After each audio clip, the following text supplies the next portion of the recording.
Buonasera, buongiorno a tutti quanti, benvenuti su Liberi Oltre ancora una volta. Siamo qui con Kateryna Zarembo. Kateryna è una ricercatrice di scienze sociali e docente di European Studies alla Università Kiev-Mohyla di Kiev. È anche una analista al New Europe Center di Kiev, dove è stata anche vice direttore di ricerca.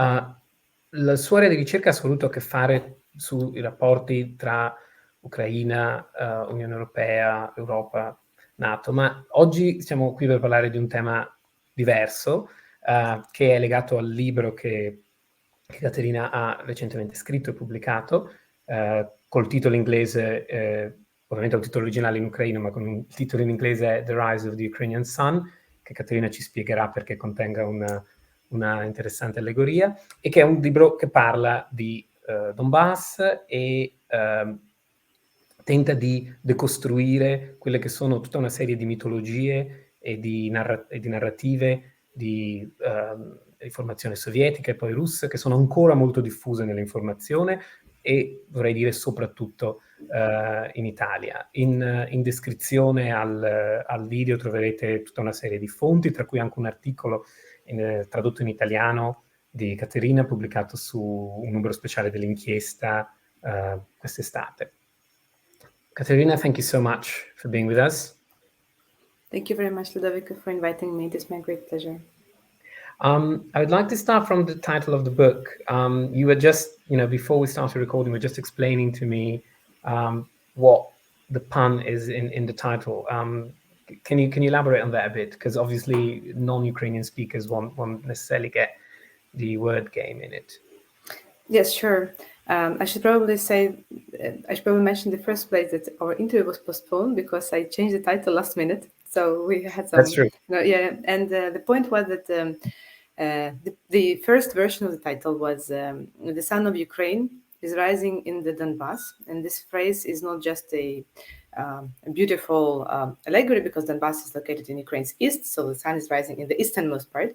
But this is the phrase which was used by the football fans of Shakhtar football team, and it came from their fan culture. I learned about this phrase. I loved it very much. I thought, oh, what a beautiful metaphor! It brings the region into the Ukrainian paradigm, which is very typical for this region. I will explain later why. And I wanted to use for the title, but then the term Donbas was actually so problematic, and we will talk about this throughout the whole interview, I think, that I then removed it from the title, and I thought, okay, we can just keep the rise of the Ukrainian sun. In Ukrainian, the rise stands for Schid, and Schid is also the east. So in Ukrainian, it reads as the rise of the Ukrainian sun, the east of the Ukrainian sun. I think it's lovely, and I think the Ukrainian readers will like it. Hopefully, the book will also appear sometime later in other languages, including in Italian. So we'll have to look for nice versions for that. Yeah, one will have to think of an equally interesting word game. And one of the reasons why I was really looking forward to speaking to you is that, as we mentioned earlier, the propaganda, the narratives about the Donbas, have been particularly successful in Italy. I would say much more than in other countries. Like you hear in the mainstream media, inaccurate narratives and talking points coming from straight out of Soviet or Russian propaganda be repeated, and very often not, sometimes by people obviously in bad faith, but very often by people in good faith who have just assimilate, we've just, these talking points have been embedded in the narrative for so long that, do not get questioned anymore. So what I would like to do with you today is kind of, demystify the region, demystify these myths. And the best place to start from, I think, is the name itself, Donbas, because most people won't know what that means. And we can start from there. You can elaborate on where that name comes from and how that's connected to propaganda, and we will move on from there. Right. Ludovico, thank you very much for this conversation, because this is not only relevant for people outside Ukraine, for those outside Ukraine, but for Ukrainians proper. The thing is that we in Ukraine have been also the victims of this propaganda. I would say the majority of the people who live outside the Donbas region, which in contemporary parlance stands for Donetsk and Luhansk oblasts. Oblasts are the administrative units in Ukraine, so these two oblasts, they are called Donbas. This is already the evolution of the term. It started out as an acronym for Donbas, called Bezin. The acronym was coined by Yevgraf Kovalevsky, which was the Russian Empire engineer in the 19th century. It stood for Kolbazin, so it was an economic term. Part of the Donbas actually is located in Russia. So the Kolbazin, if you look at the map, it's not confined to Donetsk and Lugansk, administrative borders. But this is a partially overlapping, but not totally overlapping region with the oblast, and also takes part of other Ukrainian oblasts and also part of Russia. Later, during the Soviet times, and also during the post-Soviet times, the term Donbas acquired new meanings. So it was not only the economic region, but it was also the region in the first place associated with the heavy industry. And in this region with heavy industry, basically there was only one identity, that of a Soviet worker. There was no one else there. This is not my observation, but that of Olena Stashkina, a prominent Ukrainian intellectual from Donetsk native, who said that neither children, nor women, nor other nationalities than a Soviet citizen, nor other professions like engineers, intellectuals, artists, sportsmen, whoever fell outside that industrial myth were out of the story. And the region played a crucial part in the economy of the Soviet Union. That is why it was strategically important for Moscow and for the Soviet authorities to make its identity strictly Soviet. Then, when Ukraine gained independence, it happened so that the local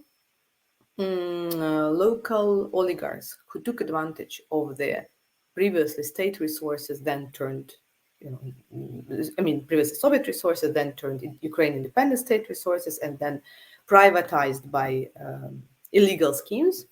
Local oligarchs were so powerful in the region that they actually continued to promote the distorted image of the region outside the region, not allowing genuine or rather other voices of the region out of this region, even outside Ukraine, let alone abroad. For example, the most crucial dichotomy, when you probably can remember this kind of artificial division of East and West of Ukraine, which never really existed, was especially pronounced during the presidential elections of 2004, which were followed by the Orange Revolution, which we're recording this interview on the day when we commemorate both the Orange Revolution, the Revolution of Dignity, the date of freedom and dignity today. When Viktor Yanukovych, as a politician from the region and the party of the regions, monopolized the voice of the region, and it stood for industrial, Russian-speaking, pro-Russian, criminal, and corrupt land. Whereas every other image, every other identity which did not fall into this frame, literally did not have a voice. Social media were much less developed back then, or not at all. Freedom of the press was underdeveloped, plus few people took interest in regional politics. And many other circumstances which led to the fact that this image was again presented in a pejorative way, so in a negative way, and many roles and identities were just silenced. So that today, in 2022, with the Russian aggression going on for over 8 years, even now the internal displaced people with the registration in Donetsk and Lugansk Oblast can be denied being rented, let an apartment elsewhere, because the image of the people there is so negative in amongst some groups in society, that people, IDPs, internally displaced people, are rejected, are denied apartments to rent. This is just one example. Yeah? So yes, there is a lot to tell about the region, which has been silenced for a long time. Well, I think one of the key takeaways, I think, of what you said very early on is that when we say Donbas, we're using a geographical term, not a political one. And that very often gets mixed up in the narrative. Like to say Donbas is like to say the Midwest, is like to say the Midlands. It doesn't define a political or a cultural entity. There is a part of Donbas that is in Ukraine, and that's divided into two regions, Donetsk and Luhansk, obviously. So I think that's one thing that to remind our listeners of, because that often gets mixed up. And before we go more into the details of the Donbas today, I thought it would be helpful to have like a detour of the history of the region, because the other talking point that you hear over and over again is something like, we will get to the linguistic element, of course, but it's something like, the Donbas has always been Russian or something like that, which is, of course, completely absurd. First of all, because nothing has always been anything, obviously, but also because if we look historically, the region has a very different trajectory, and there are a lot of interesting things that happen in the region, especially, for example, how the industrialization happened in the 19th century and the 20th century, which is actually really interesting. But I'll let you guide us through the history. Okay, yeah. This is a very long story, which I'll which I'll try to keep short. But this is true. This is very ironic.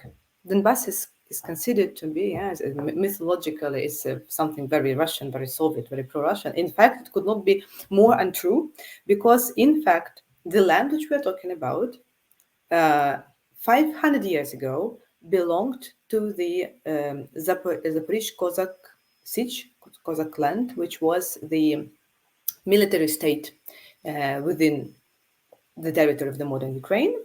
And this is the brief, relatively historical brief period of Ukrainian statehood to which we now count down Ukraine's not only the history of statehood, but also the heroic myth of Ukraine's independence, because Cossacks who lived in under democratic arrangements, they elected their military hetman, they had their vice, so a kind of people's council, and they really practiced democratic tradition.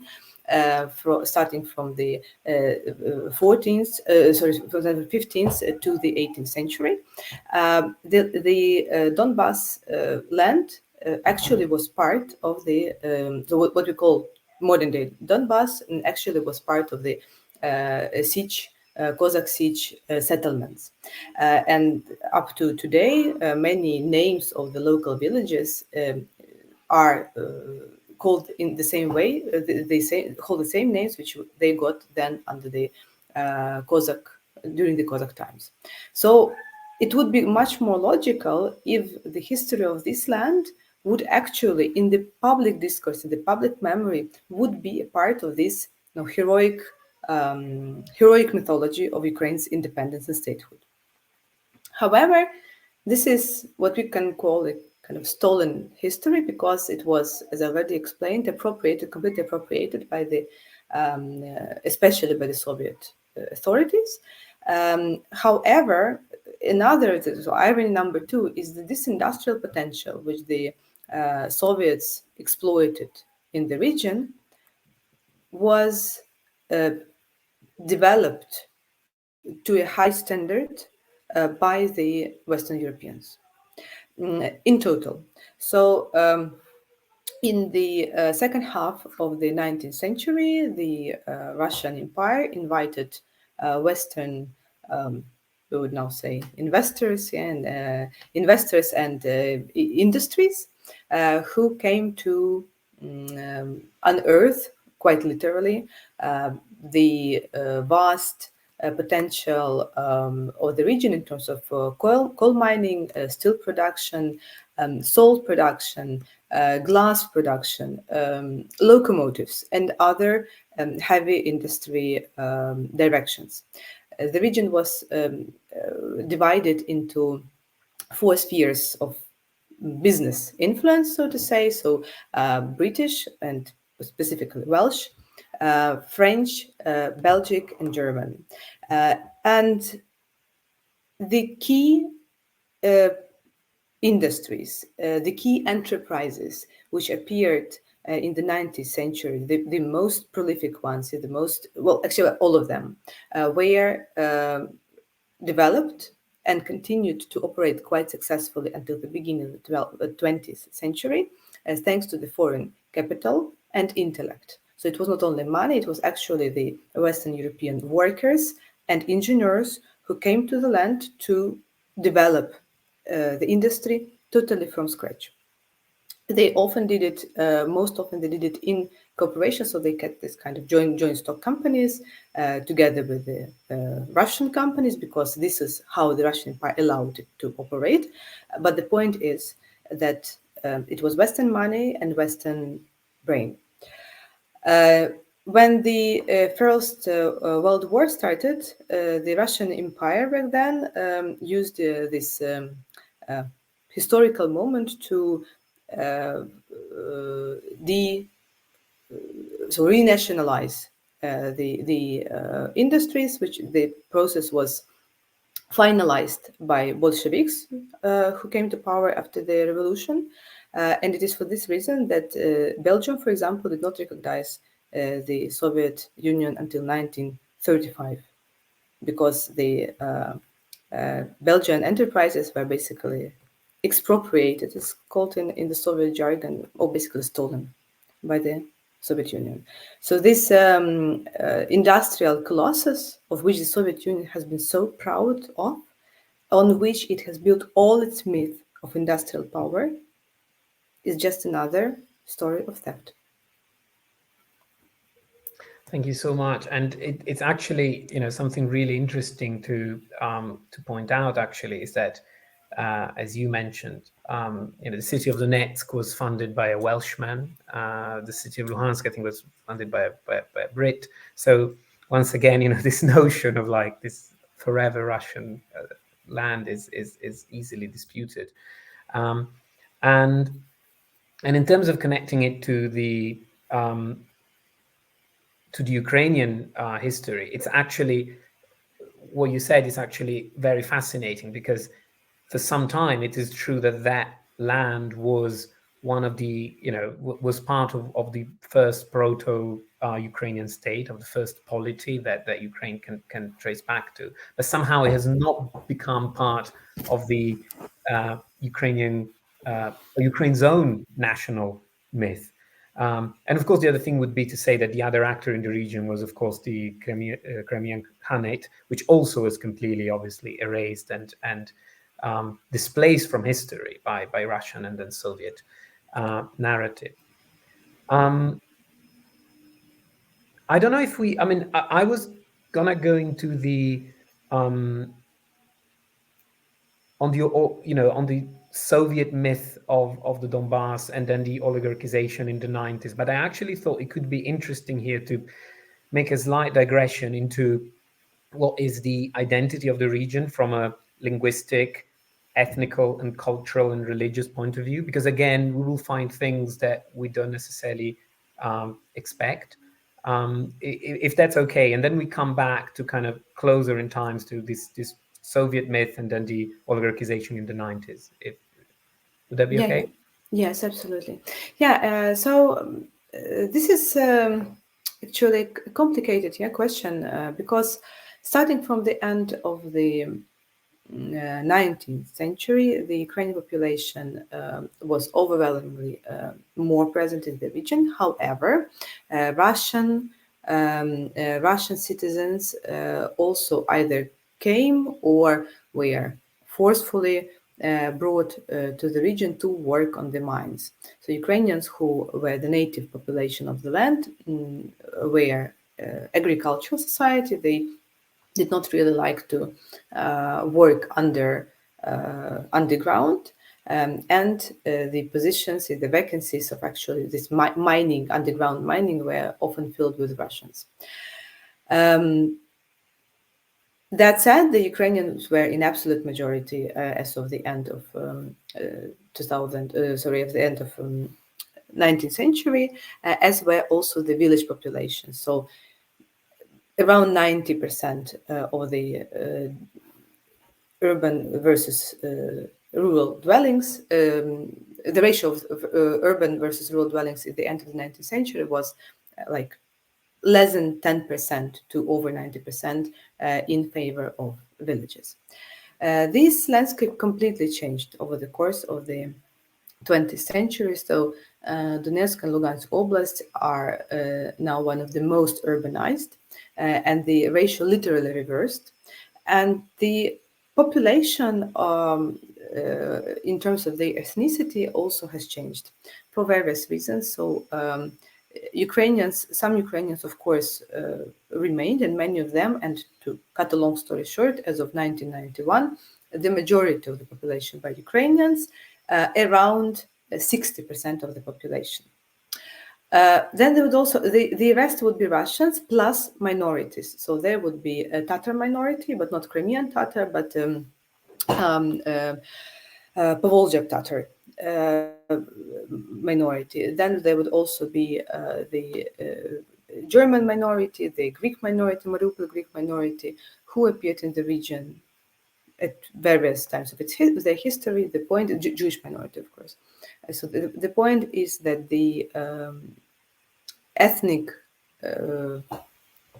composition of the region is non-binary, albeit, of course, the two key ethnicity in terms of numbers were Ukrainian and Russian, with Ukrainian prevailing. Why Russian minority appeared and why it enlarged? For several reasons. If you speak about 20th century, one is Holodomor. The region of Donbas was one of the regions which suffered most from Holodomor. And Holodomor is the artificial famine which was created by Stalin in 1932-1933. It exterminated, the estimates are completely different from two. The division is very can be very different. Let's say like the middle ground, 7 million of Ukrainians perished during Holodomor times. So the Donetsk and Lugansk regions suffered heavily under that. The exterminated villages, the exterminated dwellings have been repopulated by ethnic Russians, who were displaced by the Soviet authorities in the region. Some people just came from around Soviet Union to work because mine work was paid well. It was very dangerous work. There were no kind of security, no labor security whatsoever, labor guarantees whatsoever. Miners lived very short lives and died of terrible diseases, but they could earn money. So this was one of the reasons why some people would come voluntarily to work and earn money. So I think these are some key reasons. And then of course people were sent to work. So this was the policy of the Soviet Union overall in all professions. So once you graduate, they send you for so-called practice somewhere across the Soviet Union, and there people would often meet other people, establish families, settle down. So this migration of all around the Union, of course, also played their role. So this is how, plus of course the policy of Russification, when the Ukrainian language was forbidden, when the Ukrainian schools were closed, with certain periods of when the tide was on Ukraine's language side. Of course, it also existed, like for example the 1920s, then followed by harsh and terrible repressions and extermination of the intellectuals which appeared in that brief period. So so this is how we see this melting pot of ethnicities in the region, which is very important to remember that it was not voluntary, it was forceful. Thank you. And actually, one point that it just echoed with me, because a couple of days ago I was recording an interview with Professor Andrea Graziosi, who's a specialist on the Holodomor, and one thing he mentioned about Donbas, for example, was that which is important to understand, is that the alphabetization of the population, right, happened at a time at the end of the 19th century when Ukrainian language was forbidden, because Ukrainian language had been forbidden, I think, in 1863 or something like that. So Ukrainian, inhabitants of Donbas would be would be sent to school in a language in Russian. So that explains why there is no overlapping between language and ethnicity. It's much more complicated than that.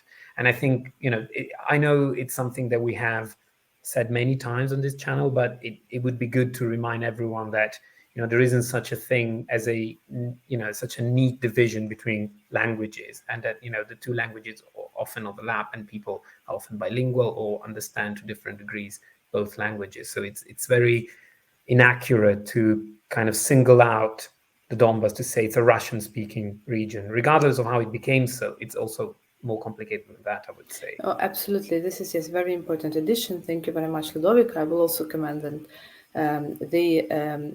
there are actually not that many censuses overall which we can rely on, and also in independent Ukraine, and not only. So one of the censuses when we can establish the number and the ratio of speakers to various languages dates back to 1897. It was held under the Russian Empire, when ethnicity was defined by the language. So people were attributed to Ukrainian or Russian depending on the language which they spoke. And back then, the Ukrainians represented the overwhelming majority. If I'm not mistaken, over 70% for sure, but I have to check exactly how many. Definitely over 70.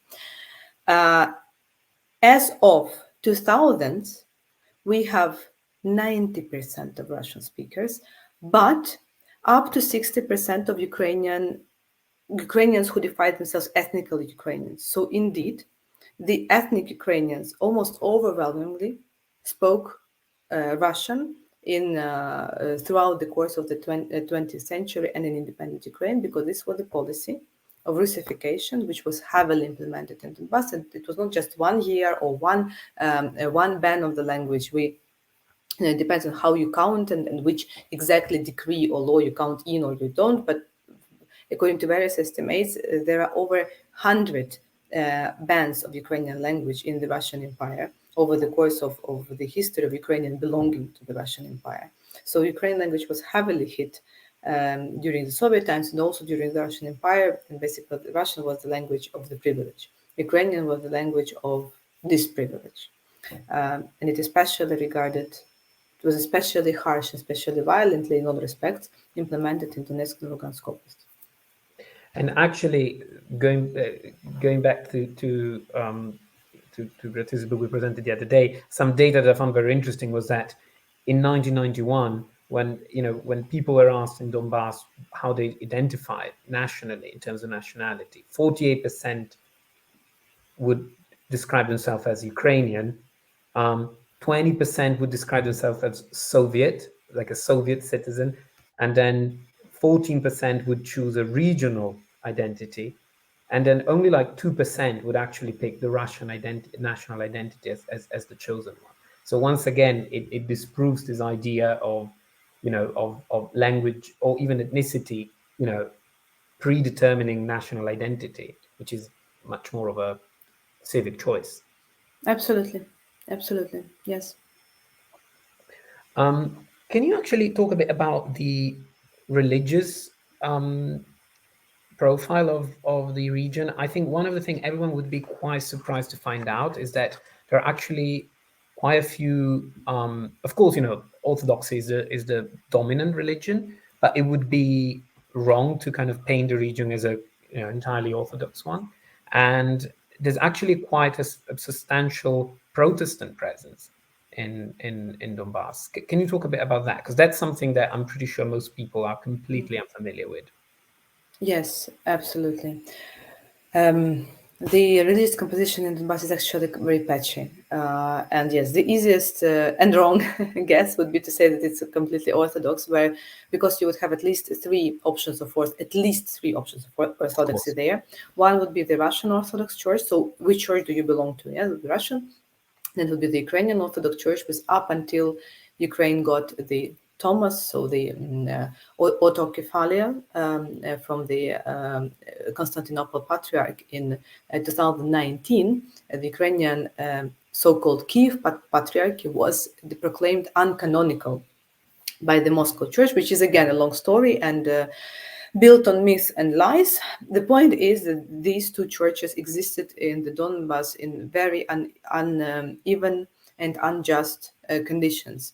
The Moscow Patriarchy was heavily promoted and supported by the local oligarchy, whereas the Kiev Patriarchy was in very poor conditions, technically, materially, in terms of personnel, but in terms of the people who would actually belong to their patriarchy, they would be having maybe a fifth of those who define themselves as Orthodox. Then there would be also just believers. Yeah, so when they would ask you which church do you belong to, they would say, I just believe in God. I'm Orthodox, and that's it. Yeah, they would not define themselves according to a church of a country, so Kiev or Moscow. And yes, they would also be Protestants, and this is a very interesting characteristic of the region, which is often overlooked. At a certain point already in Ukraine's independence, it was estimated that as many as 40% of the population would actually belong to various Protestant churches. You probably may know that Protestant is a very umbrella term, which combines many nuances of confessions and believers, and so let's make a disclaimer that this is a very umbrella term. So various churches, which we can broadly define as Protestant, at some point collected as many as 40% of the believers, Christian believers in the region. The popularity of the Protestant church declined slightly in the course of the 2000s and onwards. They were especially popular. So their story again dates back to the Western colonizers, who brought the Protestant church from Germany, for example. So it's a long story. But then there was the long period of atheism in the Soviet Union. But also important, you would ask me, so where do the other percent go? The other percent also, there's a sizable minority of non-believers, of atheists. And in the region, at least according to the figures before the war, and the war started in June of 2014 when Russia attacked Ukraine in the east. Before the war, the atheists were around 12%, according to the most recent pre-war estimates. Protestants were, of course, persecuted as any other religious community in the Soviet Union. And then they were reinvigorated in the 90s, where a lot of missionaries came from the West, and Donetsk and Lugansk regions were their frequent destinations for various reasons, one of which was, and quite logically, that their people actually had very hard life. So I already mentioned the heavy industry, which was not representative for the majority of the population at all. There were many other roles, just we know very little about them because they were not told about, but heavy industry still existed and employed vast numbers of people. With the dissolution of the Soviet Union, it turned out that this heavy industry was actually non-profitable and only continued to exist due to state donations and state support. Many people turned out to be either jobless or in heavy conditions. Plus, we have to also underline that the Donetsk and Lugansk oblasts are the oblasts in which there is the biggest number of penitentiary enterprises in Ukraine, in contrast to any other oblast. Penitentiary enterprises are prisons. This is not to say that there are so many criminals who, people who do crimes in the regions, that's why they're put in these prisons. This is to say that once people are out of the prison, what can they do? They can go home if they have it, or they can stay where they are. So what I want to say that many people were in dire conditions in the Lugansk Oblast in the 90s. for local and nationwide reasons. And the missionaries came there and preached to believe. And this Protestant logic of not only believing but also working hard was something that took on well in the region used to hard work. And we can, of course, go on and explain other reasons, but I also have to say that we lack substantial research on Protestantism in Donbas. What I tell you is something that I either read in terms of statistics or observed from my interviews and from my field work, but genuine research on religion in the region and confessions in the region, we're still waiting for those research projects and papers and books. And from the data, I could find the most common denomination among Protestants would be Baptists. One of the most common, yeah. Yeah. It's actually a good point to kind of move on to where we were going anyway, because you mentioned the industrialization in the 90s, which kind of leads us into the modern identity of Donbas. It would be interesting if you could help us understand how this process of deindustrialization of the region, of privatization, and then the rise of the oligarchs in the region is connected to the political landscape in Ukraine, because very often there is a narrative about a pro-Russian Eastern Ukraine. And people will point at the map and say, you see, the party of the region being the main so-called pro-Russian party in Ukraine got this percentage in the East because the East is pro-Russian, whereas actually there are much more deeper roots in that have to do with the history of the region, with the control of the oligarchs head of the region, with their connection with the heavy industry and the workers in the industry and so on. Can you help us understand a bit of that? Yes, I will try, because this is a complicated thing to understand. So let's imagine, there were significant heavy industry resources in the region, which were actually, as I already said, many mines. They were. With the metallurgy, it was a little bit better, the situation was a little better, but if you speak about the mines specifically, they were non-profitable anymore. They could not guarantee, as I said, no security to their employees, and it was not manned by the oligarchs. But because the region was providing jobs, and at some point it was 1 million jobs, for example, in a planned economy. So the Soviet Union had a planned economy, not market economy. Then what do you abruptly do in 1991 with 1 million people working in a profitless industry, not knowing anything else, not being able to earn money in any other way? I think this is an illustration which we can depart from. So this issue of the industry plants which produced poor quality goods, which were not competitive, which could not export to elsewhere to Europe, and could only export to Russia, because Russia was the only state which would accept this bad quality. This started to be a question of big populism, because it was very easy, for example, to make a myth, and it actually existed, the party regions promoted it, that Europe would come, the EU, it's kind of synonymous, the EU would come and deindustrialize the region, meaning kick you all out of your jobs. Whereas supporting these people with donations from the state budget and increasing basically the state losses was seen as a noble action of supporting the local economy. This is how it was promoted, this discourse which was promoted in the among the local population.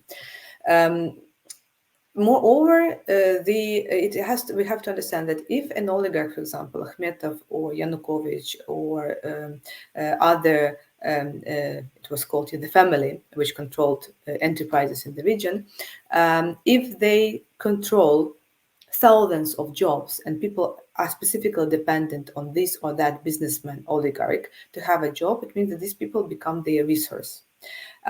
These people are made to demonstrate if need to. These people are made to vote how it is preferred because they're threatened they will lose their job. You would ask me, but how can you prove, you just go and make a secret ballot and no one is watching? But these people don't know whether they watch or not. Yeah, they maybe not all of them. This is heavy industry workers. Not all of them possess, critical thinking, several degree education, and so on and so forth. So this is this kind of feudal, neo-feudal relations, which defined the relations between the citizens of the region and the local feudal, so the local businessman turned political, well, I want to say elite, but this elite is something noble, a political top, which controls the money, the jobs, and the discourse. And I think we have to start from here in order to understand why the local oligarchs not only earned a lot of money on people's lives, literally, no one counted the shakhtars, the miners who were killed during their shifts, but also who possessed extremely dense and important voting power. Because before 2014, Donbas population, so Donetsk and Lugansk population amounted to 6 million people. This was huge share of Ukrainian voters. So yeah, this is some intro facts which you have to know in order to understand where the power came from. Yeah, and of course one can understand, this is like, to be honest, it's like, it's a, with its differences, it's a dynamic that one can find in other countries, but it's interesting, to kind of normalize it, to understand that this is not some weird, Ukrainian phenomenon where you have a part of the population that is pro-Russian or something like that. It's much more complex and has to do, of course, with what the economy of the region was, and the fact that you had oligarchs who became political entrepreneurs, creating and funding parties that would basically, be able to control a majority of votes in a region that represented, I would say, like a sixth of the population, probably, of Absolutely. the country. Absolutely. So it's a huge basing of votes. Absolutely. You also have to understand that, our audience here has to understand that at some point, also it is important, at some point, being pro-Russian or pro-Western, this was a dichotomy, important, being pro-Russian was never opposed to being pro-Ukrainian. It was not that you're either pro-Ukraine or pro-Russia. You are either pro-Russia or pro-EU. This was the choice. Exactly. And depending on how you phrase the question and the poll, and this is my favorite part, you would have a vast group of respondents who would pick both, like 40% if allowed. The options were not mutually exclusive for people until 2014. This is very important. Before 2014, it was a non-violent, non-conflictual choice. And many people in Ukraine, not only Donbas, I think all over Ukraine, this is important, they would want to preserve the benefits of relations with both Union and Russia. Why not trade with both? Why not have the benefits of relations with both? It was really not perceived through the prism of today's relations, of killings and of enmity and what Russia created after it invaded. So yes, this is a complex dynamic. Thank you so much for saying that, because actually that's a very good point. It's not about pro-Russia. The alternative to so-called pro-Russian, of course, is not pro-Ukraine, but was pro-EU, pro-West, or whatever. And of course, Ukraine for a long time in the year 2000s was playing this kind of role of trying to to make deals and relationship with both sides. And coming to 2014, I would say the other huge misconception, of course, is that when people think about Euromaidan and then the Revolution of Dignity, which, by the way, the anniversary is today, of course. People have these images of Kiev, of course, of Maidan, and understandably, it's become a very it's become so connected to Kiev. But of course, what people very often outside of Ukraine don't understand is that protests were going on around the country, pretty much everywhere, in different cities, in all the main cities, and of course in Donetsk and in Luhansk as well. And that, I'm sure, is something that most people who listen to us won't know much about. So it would be interesting if you could tell us something about that. Yeah, this is a very important story about the region too, and I like it very much. I think it's very important to understand. Well, let me start with the fact. I think the key thing you should know about recent history of the region is that there has never been any separatism in Donetsk and Lugansk region whatsoever. So let us not confuse being pro-union with someone or being pro-good relations with some other state as a separatism. Yeah, it's like saying that, if we say that those people who were pro-Russian in the region were separatists, it's the same to say that those people who are pro-European in Ukraine are also pro-separatists, but just the other way. Yeah, so this doesn't make any sense. In the region, first, 86% actually in both regions, in Lugansk Oblast, voted for independence in 1991. But even beyond, there has never been any kind of, underground battle for independence of Donetsk and Lugansk or for unification with Russia. No kind of movements which were then put to prison for their secessionist moods or secessionist actions. There has not been any kind of significant difference of the region so as to assume that it can have any kind of separatist moves. What do I mean? If it was Russian-speaking region, yes, Zaporizhia was also Russian-speaking, Kharkiv was Russian-speaking, Odessa was Russian-speaking. It was not as pro-EU as the Western regions. Okay, again, we can mention a number of oblasts which were similar in their moods. Heavy industry, the region is not unique in heavy industry. Dnipropetrovsk Oblast, super heavy industrial. There's Zaporizhia too. So, we can, if we look for these analogies, we actually find out that there is no whatsoever secessionist grounds or moods in the region at all. Yeah? So this is very important to know. Then, as for Euromaidan, yes, Euromaidan, of course, was in the region too. It was in Donetsk, it was in Luhansk, it was in Pokrovsk, it was in Mariupol, it was in Drushkivka, and in other beautiful cities. These Maidans were not numerous, it has to be said, but they were genuine, they were local grassroots. They were extremely in danger. This was not Maidan in Kiev, where you had, thousands of people next to you. And in case there was the attack from the militia, from the then police, people would be, standing, and there was, so many people who would be ready to defend themselves. You would have 200-300 of active protesters in Donetsk, for example, and many more policemen, in the best case observing, and in the worst case attacking. Plus, there was this kind of local force controlled by oligarchs, which was called Titushki, who were the members, or maybe not members, people who belonged to sports clubs, boxing clubs, who were specially brought from Gorlivka to Donetsk to beat up the protesters. And there are other stories connected to the violence against the protesters. So the environment in which the people protested very much different to what was in Kiev or what was in Lviv, for example, because you remember the local oligarchic authority which we talked about already. This was what was indeed very powerful in Donetsk and Lugansk was the local oligarchic control. In this respect, the region differed.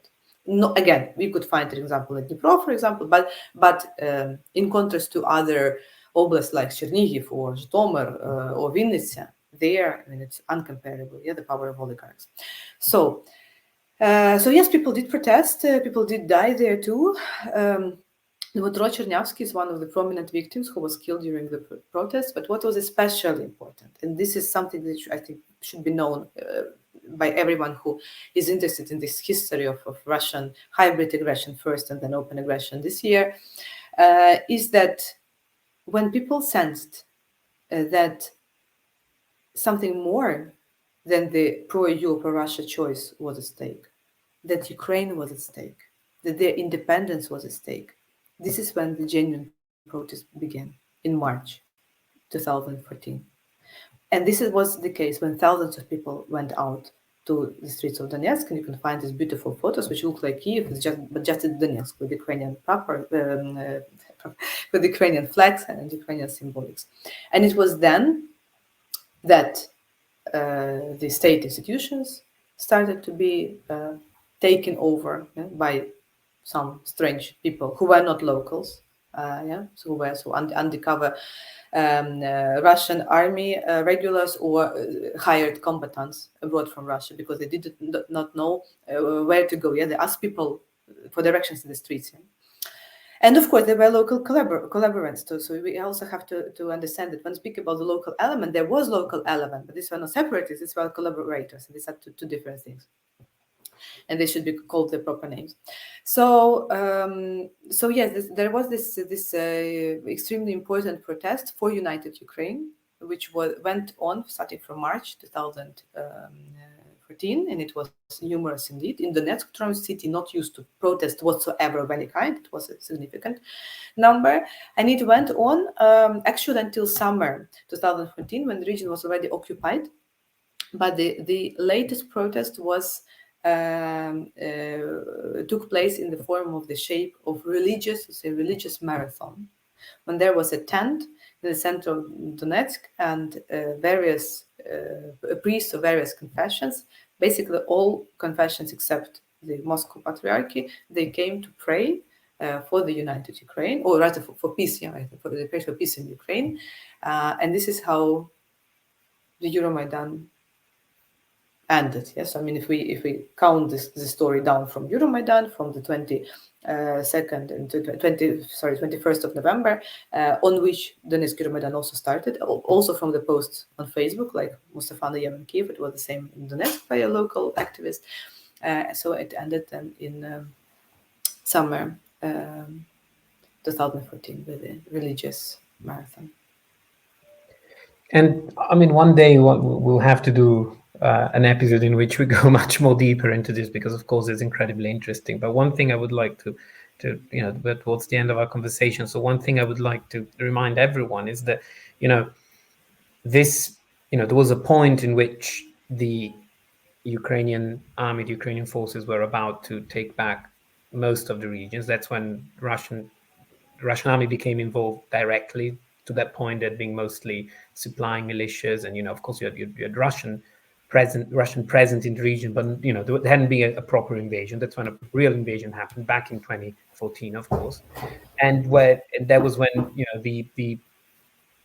the line of the conflict has been roughly pretty much the same from 2014 to 2022. And the thing we have to remember is that in Western Europe there is this notion of Donbas being occupied, where actually it is true that the city of Donetsk and Luhansk were occupied, but they represented 40% of the overall region. So most of the region was not occupied. And to this day, most of Luhansk, unfortunately, is occupied, but I think something like 50 or 60% of Donetsk is occupied. So there is, again, it's more complex than what is often portrayed.